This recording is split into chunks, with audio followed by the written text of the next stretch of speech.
반갑습니다. 잘 오셨습니다. 요즘 올림픽 경기가 계속 있고요. 또 밤에는 열대야 때문에 잠 이루는 것이 쉽지 않은 계절인 것 같습니다. 저도 이제 올림픽 경기를 조금씩 보는데 마음 들어서 보지를 못하겠더라고요. 이 청년들이 이 몇 년을 투자해서 어쩌면 평생을 그 목표 하나 가지고 왔는데 그 모든 것을 쏟아놓는 그 모습을 볼 수가 없더라고요. 애처로워서. 그래서 결승전이나 경기를 하면은 다른 데 돌렸다가 다시 틀어서 결과만 보고 그러고 있습니다. 아마 여러분도 비슷한 마음일 것 같고요. 그런데 이 선수들을 인터뷰하는 내용들을 보면 나름대로 그 경건한 마음으로 경기에 집중하기 위해서 그들만의 버릇들, 그들만의 루틴들이 있더라고요. 그래서 그렇게 하면서 마음을 다 잡는 거죠. 그리고 그 시간에 순간적으로 모든 것을 쏟기 위해서 그런 나름대로의 그런 시간들을 가지는 것을 보았습니다. 설교자는 어떨까요? 전 다른 목사님들은 잘은 모르겠지만 저도 몇 가지 나름대로의 루틴이 있습니다. 그 중에 하나가 토요일 밤에 이제 원고가 다 마무리가 되면 그때 마지막으로 하는 게 뭐냐? 넥타이를 고릅니다. 그 주제에 맞게 또 그날 분위기에 맞게 어떤 넥타이를 할까 계속 고민을 하죠. 오늘 넥타이 굉장히 고민했습니다. 날도 더우니까 사실 좀 밝은 거, 파란색 시원한 거 하면 우리 성도님들도 시원할 텐데, 그런데 약간 갈색에 우중충하지 않습니까? 더워 죽겠는데. 사실 오늘 주제가 그러하기 때문입니다. 주제가 오늘도 정말 다윗에게는 미안하지만 정말 슬픈 내용입니다. 천국에 가면 다윗에게 한마디 들을 것 같습니다. 왜 그렇게 나를 디스했냐고.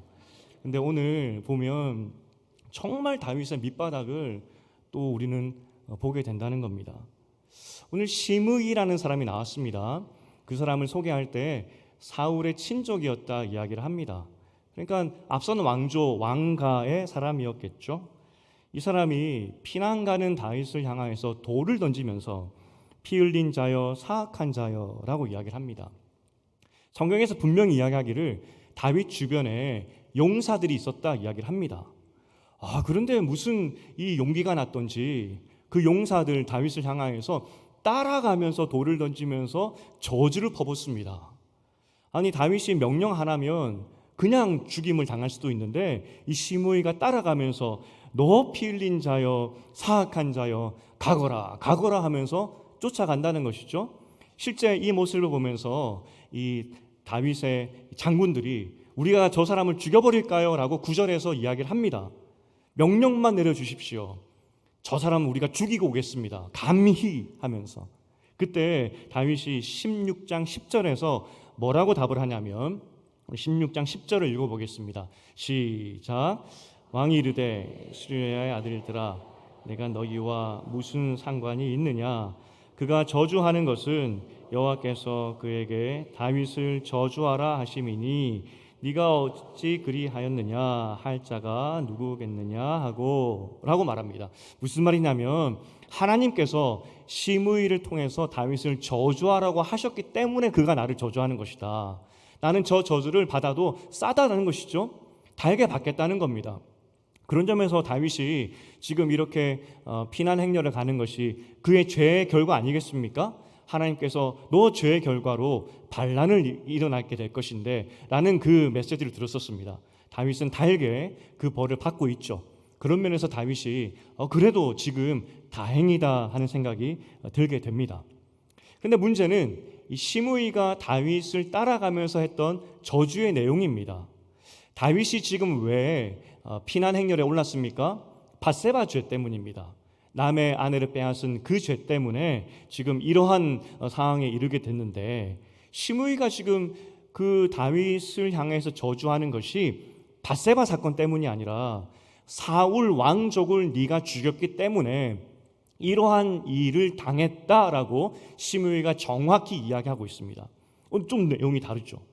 아무리 사울 왕족이기 때문에 이라고 그래서 왕족으로서의 어떤 그것을 빼앗김을 당했기 때문에 지금 그래서 사울 왕조의 피를 흘리게 해서 그래서 이 일을 당했다라고 하는 거 아니냐 생각할 수 있겠지만 사실 눈 씻고 찾아봐도 다윗이 사울의 왕가의 사람들을 죽였다는 기록은 보이지 않습니다. 실제 사울과 요나단이 죽었을 때 다윗이 울죠. 아이고 아이고 하면서 웁니다. 하나님께 기름 부음 받은 사람이 너무나 불쌍하게도 안타깝게도 적군의 손에 죽었다라고 하면서 엉엉 울었던 사람이 다윗이었습니다. 그리고 이 요나단의 아들 무비보셋을 취하여서 자신의 왕궁에 들였던 사람이 다윗이었습니다.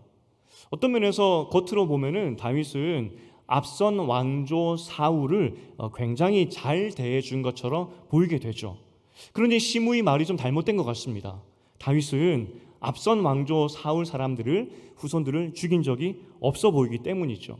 그러면 시므이가 저주한 게 잘못된 거 아니냐 하는 생각이 들 겁니다. 하지만 또 다윗은 그 말 맞다라고 이야기를 합니다. 도대체 어떻게 된 일이냐 하는 생각이 들게 되는 것이죠. 이 이야기를 잘 이해하기 위해서는 사무엘하 21장을 보면 됩니다.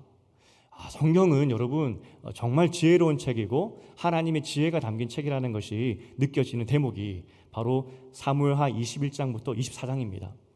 사실 사무엘하는 20장에서 끝납니다. 이건 모든 학자들이 다 동의하는 내용입니다. 역사적인 기록 순서로 봐서 사무엘하 20장으로 끝나고 그리고 열왕기 상으로 넘어가는 것이 자연스러운 기록 순서입니다. 그런데 21장부터 24장 그럼 뭐냐라고 했을 때 사무엘 상하를 설명하기 위해서 별책 부록으로 붙은 책이다라고 보는 것이죠. 그러니까 21장부터 24장은 역사적인 순서에 따라 기록된 것이 아니라 사무엘 상하의 주제를 보충 설명하기 위해서 별책 부록으로 붙은 책입니다.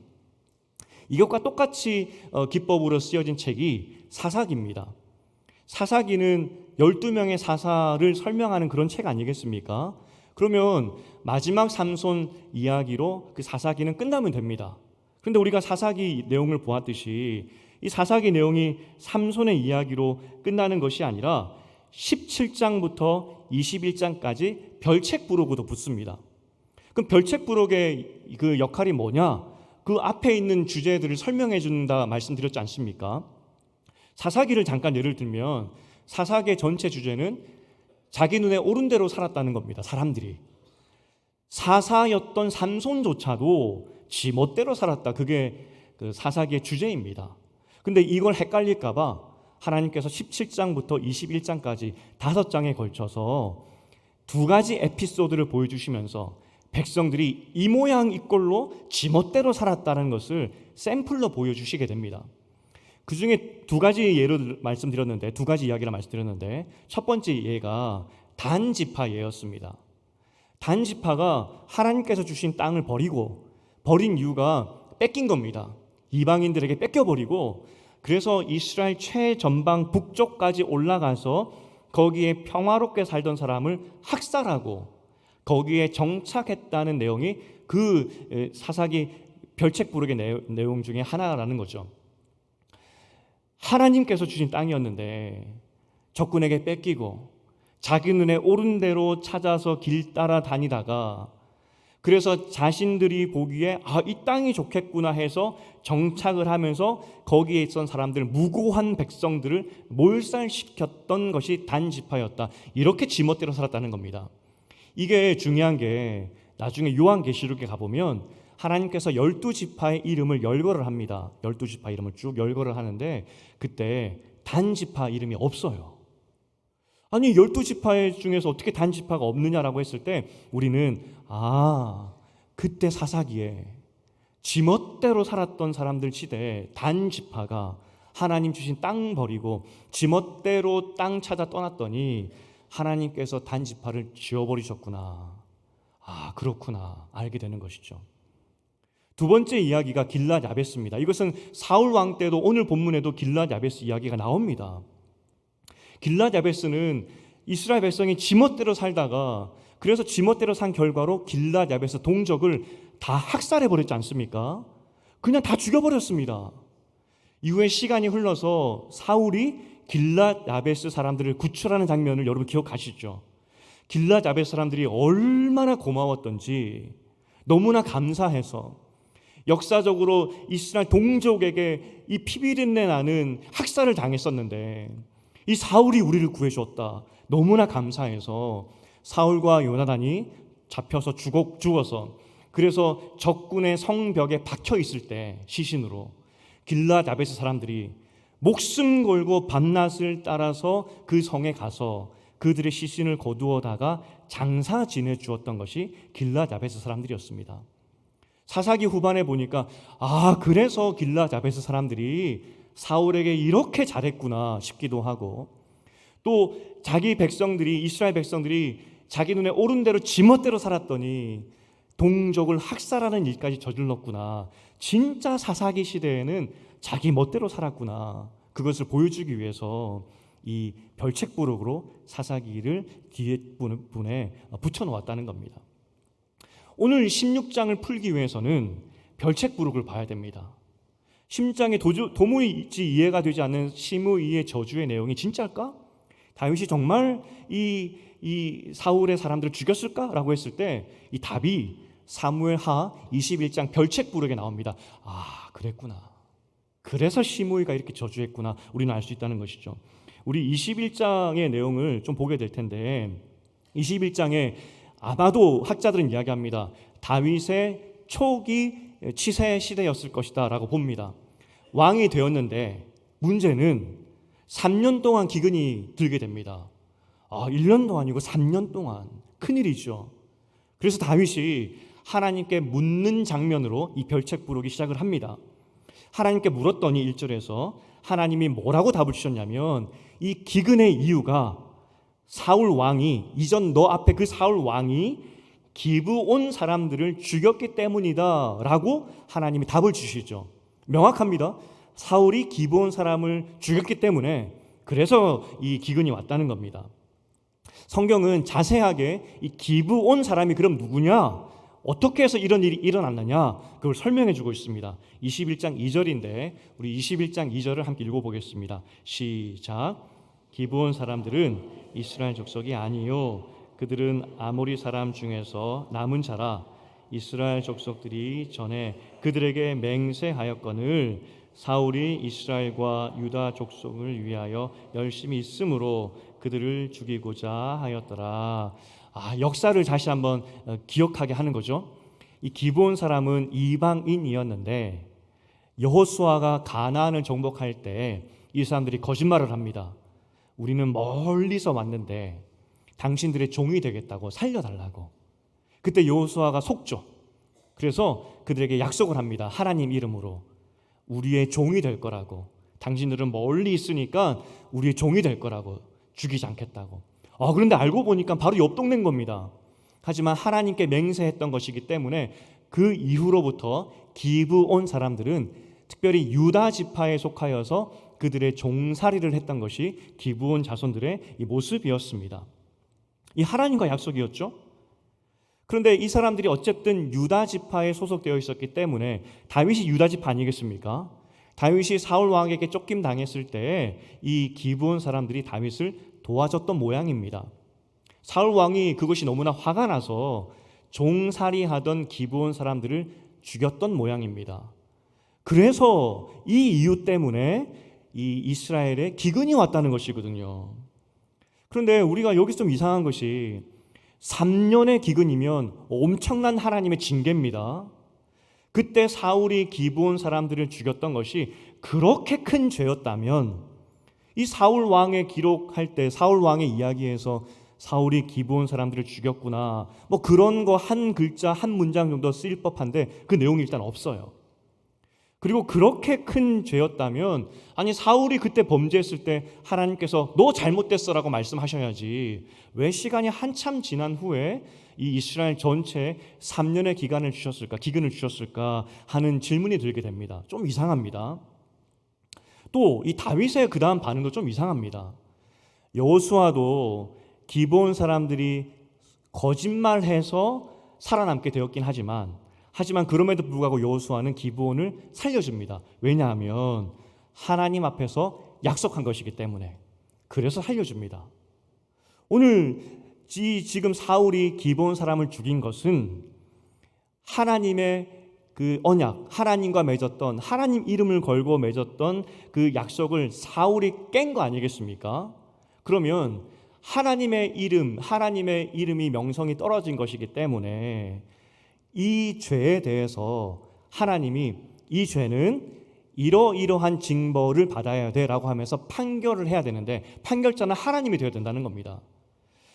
하나님 앞에서 다윗이 범죄했을 때 그 범죄의 그 하나님의 징계의 수위를 전달해줬던 사람은 나단이고, 나단이 와서 말하기를 하나님이 당신에게 이러한 징계를 주셨습니다 라고 하는 것이 자연스럽습니다. 모든 죄의 판결자는 하나님이라는 것이죠. 그건 분명합니다. 그런데 다윗이 이상하게 이야기합니다.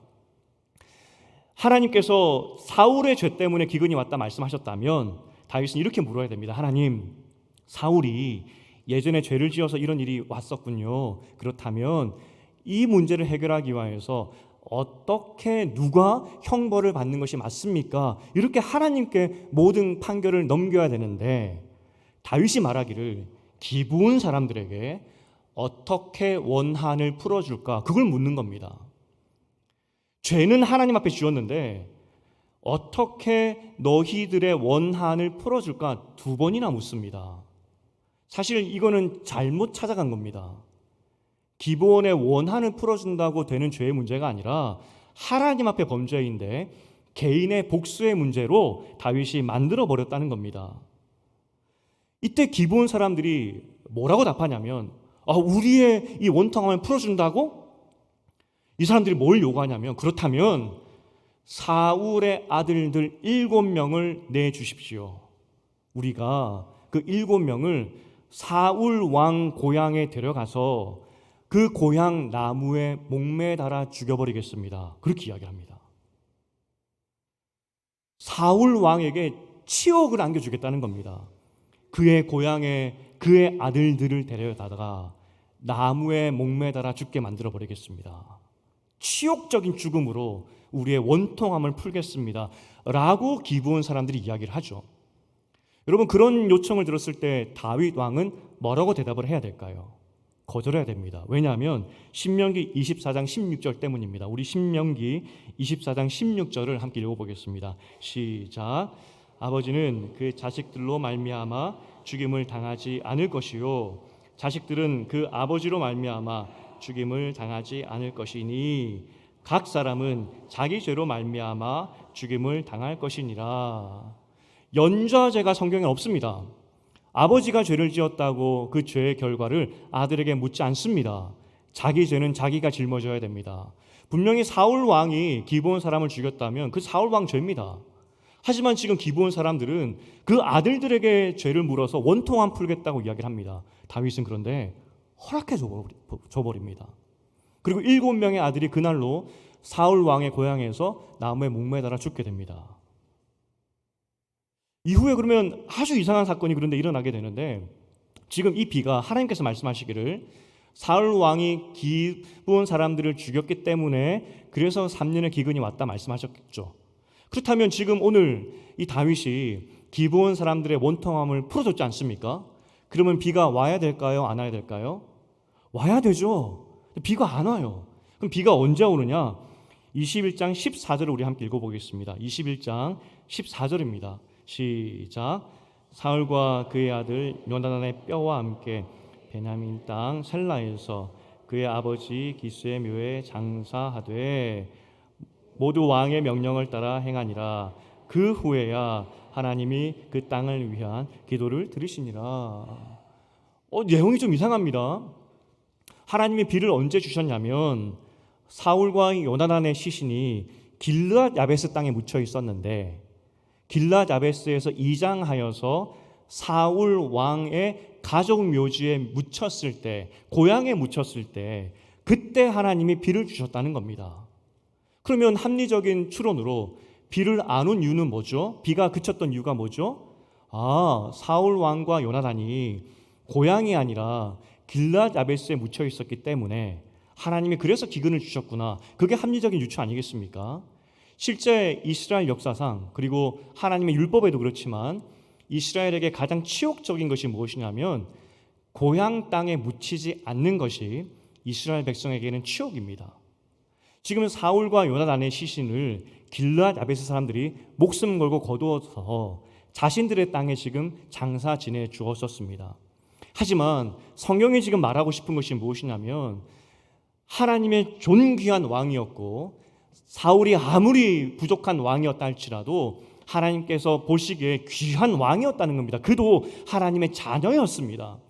하지만 여전히 그 사울과 요나단이 다른 지방에 묻혀 있다는 것에 대해서 하나님이 안타까이 여기셨고, 그래서 비로소 그 시신들이 다시 고향 땅에 묻혔을 때 하나님께서 비를 내리심으로, 그래 사울 왕이 비록 부족했지만 그는 가족 묘실에 묻혀야 되는 존귀한 귀한 사람이야, 그걸 보여주고 있다는 것입니다.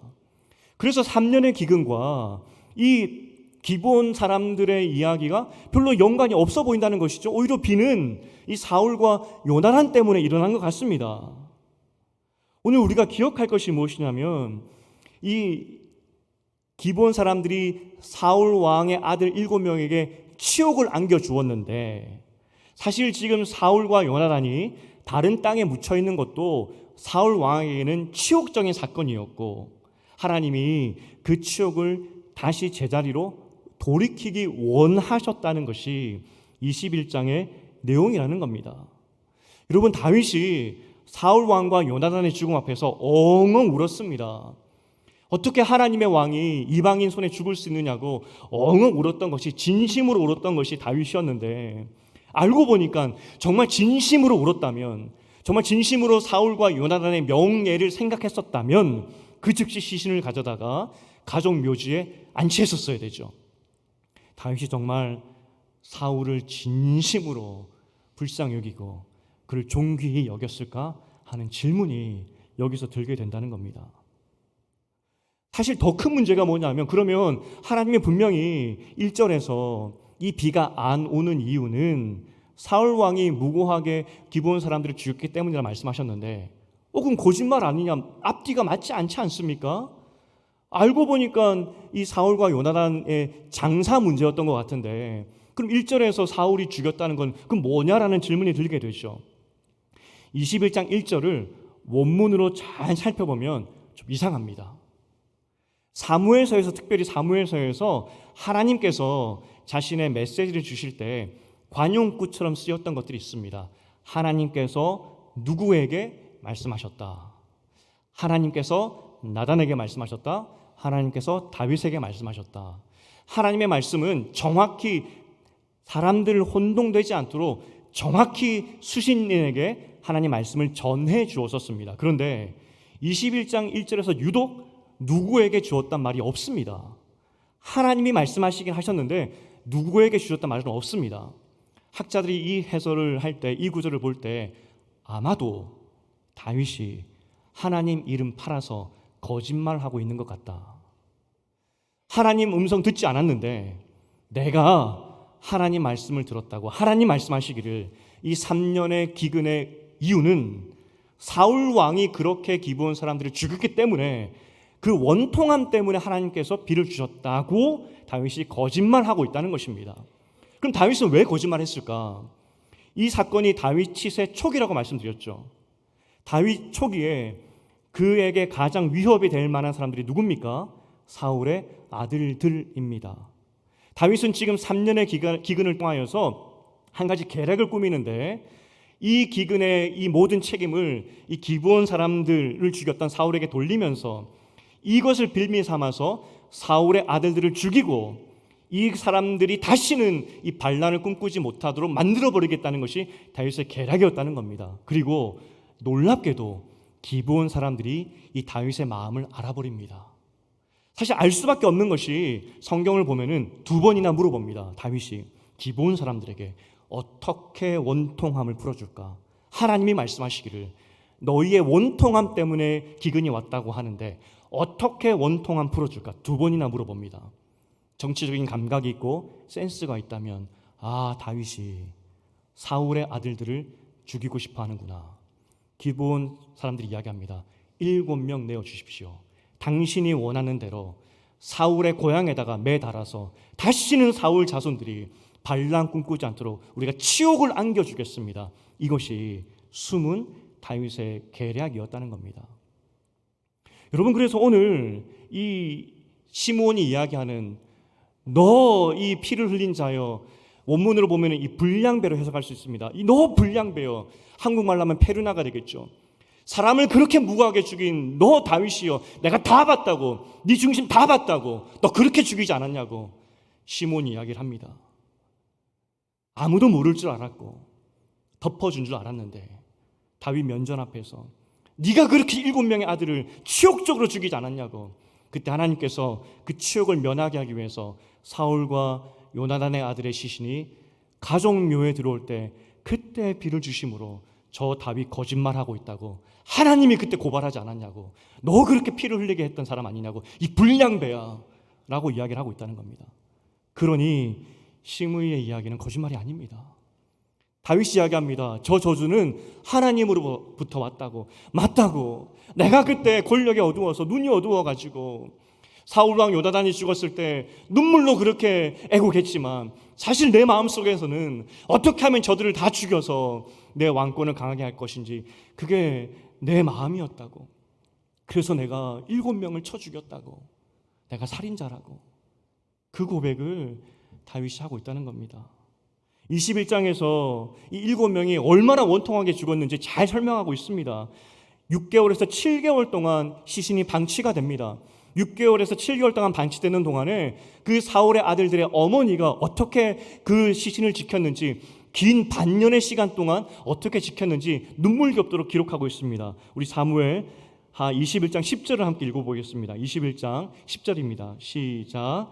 아의 딸 리스바가 굵은 배를 가져다가 자기를 위하여 바위 위에 펴고 곡식 베기 시작할 때부터 하늘에서 비가 시체에 쏟아지기까지 그 시체에 밤낮에는 공중의 새가 앉지 못하게 하고 밤에는 들짐승이 범하지 못하게 한지라.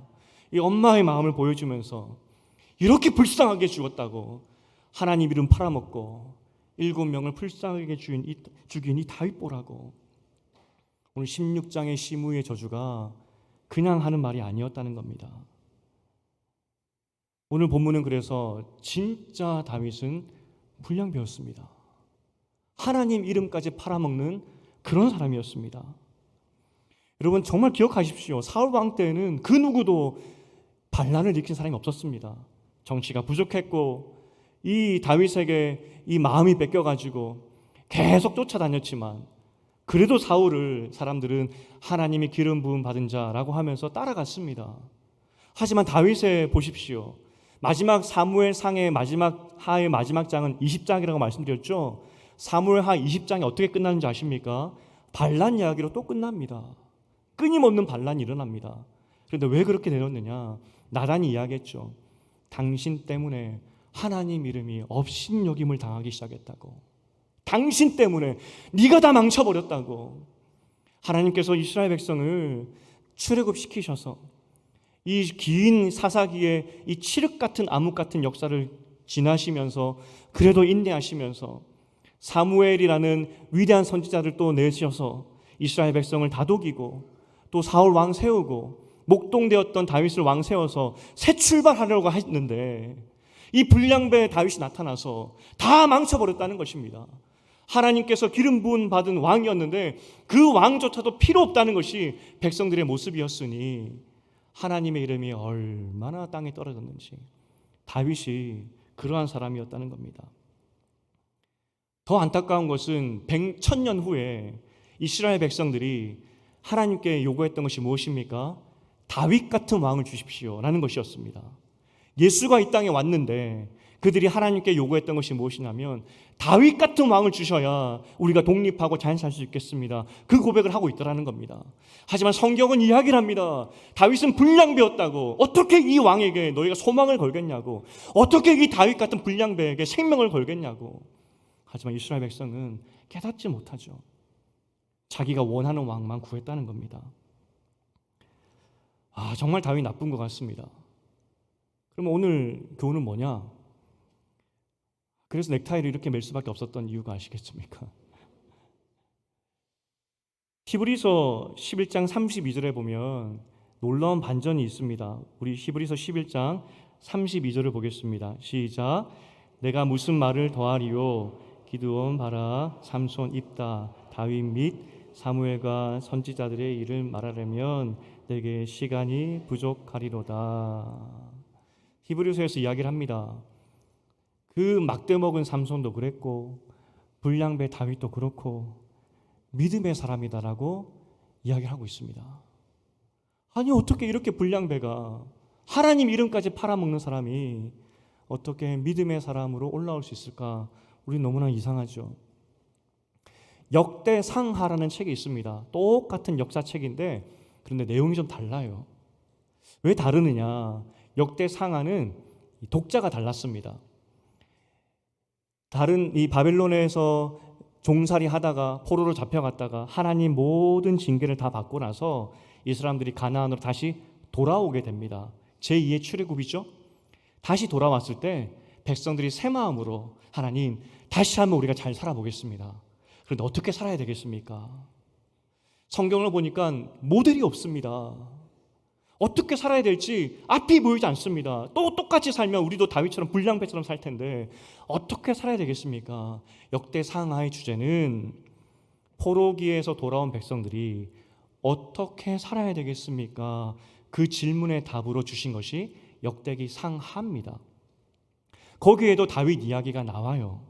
그런데 거기에 나오는 다윗 이야기는 다 좋은 것만 쓰여 있습니다. 나쁜 거 하나도 없습니다. 우리가 다윗 왕을 좋은 왕으로 기억하는 것은 역대기 상하 때문입니다. 다 좋은 내용밖에 없어요. 그럼 왜 하나님께서는 이 불량배 다윗을 좋게 기록하셨을까? 히브리서도 그렇고 역대 상하도 그렇고 하나님이 인간을 어떻게 바라보시는지 우리는 알 수 있어야 됩니다. 하나님은 불량배 같은 우리이지만 그럼에도 불구하고 순간순간 정신 차려서 하나님 뜻대로 살려고 했던 그 애씀들, 정말 부족하지만 순간 정신 차려서 말씀 때문에 찔려서 그래서 한번 잘 살아보겠다고 했던 그 순간순간의 결심과 결단들, 그때 행동들을 기쁘게 생각하셨고 너무나 좋았다고 말씀하신다는 그 의미가 숨어 있다는 겁니다. 불량배지만 하나님, 저 불량배 다윗을 보니까 소망이 없습니다. 어떻게 살아야 됩니까? 라고 물었던 그들에게 그래도 다윗 순간순간 발부둥침에 애쓴 때가 있었는데 그때 내가 너무 좋았다고, 너희도 그렇게 살았으면 좋겠다고, 너희도 불량배 같은 인생이고 불량배처럼 하나님 이름 팔면서 살 것이 뻔하지만 그럼에도 불구하고 순간순간 나에게 돌아와서 애쓰는 그 순간을 나는 기억하겠다고. 이것이 하나님이 우리를 바라보는 시선이라는 겁니다. 탕자 이야기를 보십시오. 탕자는 집 나갈 때에도 돈 가지고 나갔습니다. 돈 보고 나갔습니다. 돌아올 때에도 완전한 회개는 아니었습니다. 아버지 집에 돈이 많구나, 그래서 돌아온 것입니다. 하지만 탕자 아버지는 그러한 탕자를 받아주었습니다. 이것이 하나님께서 사람을 바라보시는 눈이라는 겁니다. 오늘 다윗의 이야기를 보면서 여러분에게 위로의 말씀을 드리려고 하는 건 아닙니다.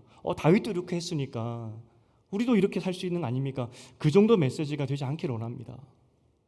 우리가 어떠한 존재인지를 안다면 우리는 불량배인데 그럼에도 불구하고 일주일 동안 순간순간 기도하며 애쓰는 우리를 이렇게 귀하게 보시는구나. 내가 직장에서 나는 갑질하지 않아야지 하면서 그럼에도 불구하고 내 갑질하는 모습을 보면서 실망스럽고, 가정에서는 모범이 되어야지, 엄마 아빠가 되어야지, 좋은 부모가 되어야지 했지만 매번 넘어지는 내 모습을 보면서 실망스럽고, 교회 생활에서도 열심히 해봐야지 하지만 내 생각과 내 뜻을 주장한 내 모습을 보면서 야, 이래도 되나 싶지만 그럼에도 불구하고 순간순간 기도하며 애쓰는 그 모습을 하나님이 귀히 보신다는 겁니다. 근데 어찌 우리 마음대로 살 수 있겠습니까? 아담을 보십시오. 아담이야말로 천하의 몹쓸 사람입니다.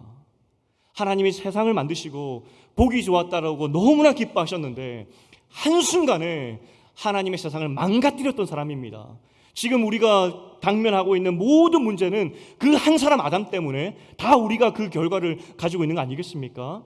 그런데 하나님께서 모든 것 망쳐버렸던 그 아담을 불러놓고 그 자리에서 죽이지 아니하시고 옷 입혀주시고 다시 살 소망 주시고 구원의 계획을 세워주시는 그분이 하나님이라는 겁니다. 천하의 몹쓸 아담도 하나님이 그렇게 품어주셨다는 겁니다. 이제 말씀을 맺겠습니다. 본당 나가면 이제 1시간 예배가 마치면 치열한 세상입니다. 죄악된 세상입니다. 직장도 가정도 우리를 모두 넘어뜨리게 하는 것들입니다. 그래서 하나님 이름 팔고 우리도 불량배처럼 살 수밖에 없는 우리들입니다. 근데 하나님이 그럼에도 불구하고 불량배임을 알매도 불구하고 순간순간 기도하는 모습, 순간순간 애쓰는 그 모습을 그래 잘했다고, 그래 내가 귀하게 여긴다고 말씀하시는 그 음성을 기억하시기를 바랍니다. 이게 우리가 살아갈 힘이고 그때 변화가 일어난다는 겁니다. 설교를 준비하면서 아무리 찾아봐도 아멘 포인트를 만들기가 어렵더라고요. 여러분 불량배입니다 하면 아멘 해야 되고 이상하지 않습니까?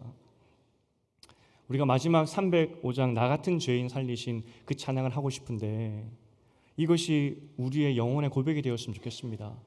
내가 이렇게 죄인이지만 그럼에도 나를 귀하다 여기시고 내 발버둥과 애씀을 기억하시며 믿음이다 칭해 주시니 감사합니다. 그 은혜 기억하며 하나님이 나를 어떻게 바라보시는지 그 시선을 기억하며 주님의 자녀답게 올 한 주간도 애쓰며 발부둥 쳐보겠습니다. 우리 다 함께 일어나서 305장 함께 찬양하시겠습니다.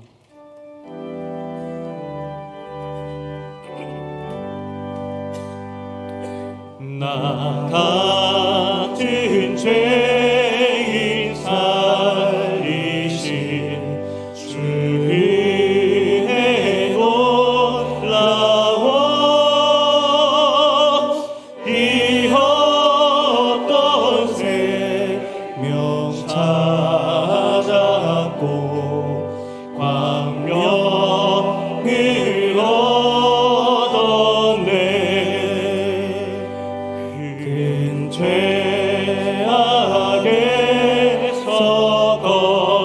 건지신 주의 내 고마워. 나 처음 믿은 그 시간 귀하고 귀하다.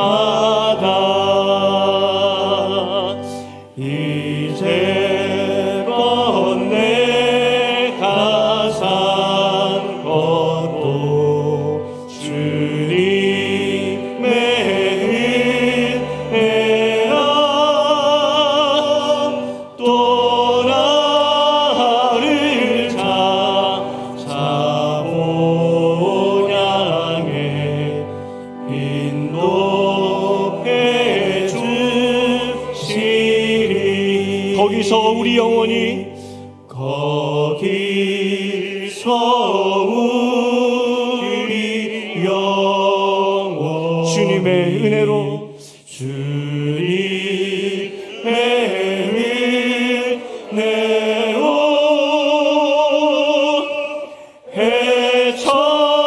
해처럼 밝게 살면서 주 찬양하리라. 아멘.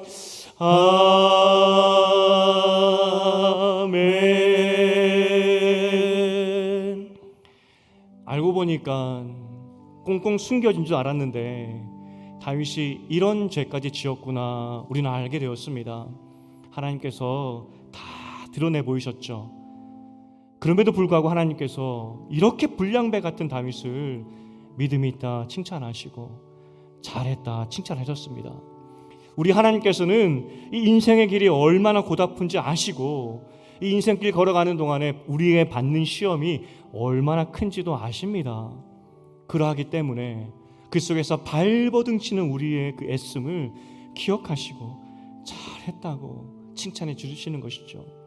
이 시간 다시 한번 기도했으면 좋겠습니다. 하나님, 그렇습니다.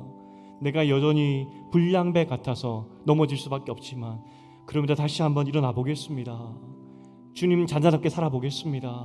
하나님, 나에게 힘과 능력이 되어 주셔서 불량배처럼 살아가는 인생이 하나님 자녀답게 살아갈 때 그 바뀌는 그 모습들이 있게 하시고, 그리고 하나님 자녀답게 살아갈 때 이렇게 기쁘고 즐거울 수 있구나, 하늘의 기쁨으로 내 인생 가운데 함께하여 주시옵소서. 우리 주님 이름 한번 붙잡고, 하나님, 내 삶을 드립니다. 주님 자녀답게 살 수 있도록 도와주시고 나를 이끌어 주시옵소서. 함께 기도하겠습니다.